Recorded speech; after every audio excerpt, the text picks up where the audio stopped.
সময়, বন্ধু আর সম্পর্ক এই তিনটে অমূল্য সম্পদ।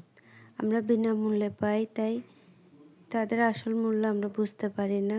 যখন তারা আমাদের জীবন থেকে হারিয়ে যায় তখনই বুঝতে পারি। আসসালামু আলাইকুম, কেমন আছেন সবাই? আশা করি আল্লাহর রহমতে অনেক ভালো আছেন। নতুন একটি ডেইলি ব্লগ নিয়ে হাজির হলাম। আশা করি ধৈর্য সহকারে আমার ভিডিওটি দেখবেন। কয়েকদিন পরে রমজান শুরু হয়ে যাবে, তাই অল্প কিছু বাজার করে নিয়ে আসলো।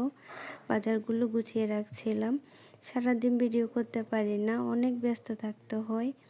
মেয়ের স্কুল আমার বাসা থেকে অনেক দূরে, আসা যাওয়াতেই সময় চলে যায়। তার উপর এখন তো গরম শুরু হয়ে গেছে। বাইরে থেকে এসে বাসায় যখন ঢুকে অনেক টায়ার্ড হয়ে থাকি। আপনারা যারা আমার ভিডিও ধৈর্য সহকারে দেখছেন সকলকে অসংখ্য ধন্যবাদ। আমার ভিডিও যদি আপনাদের একটু ভালো লেগে থাকে প্লিজ একটা লাইক দিয়ে দিবেন। আপনাদের একটা লাইক আমাকে অনেকের কাছে পৌঁছে দিতে সাহায্য করবে। বাজার গুছিয়ে একটু রান্না করে নিলাম। ভর্তা করে নিয়েছি শিম আর আলু দিয়ে। এরপর একটা সামুদ্রিক মাছ রান্না করে নিলাম। সকাল সন্ধ্যা একটা মায়ের অনেক কাজ করা হয়, সব তো ক্যামেরাবন্দি করা সম্ভব না।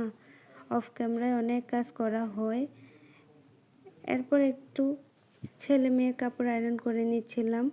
আমার ইচ্ছে করে প্রতিদিন ভিডিও দিই, কিন্তু সময়ের কারণে হয়ে উঠছে না। আজকে এ পর্যন্ত। সবাই ভালো থাকবেন, আমাদের জন্য দোয়া করবেন। আল্লাহ হাফেজ।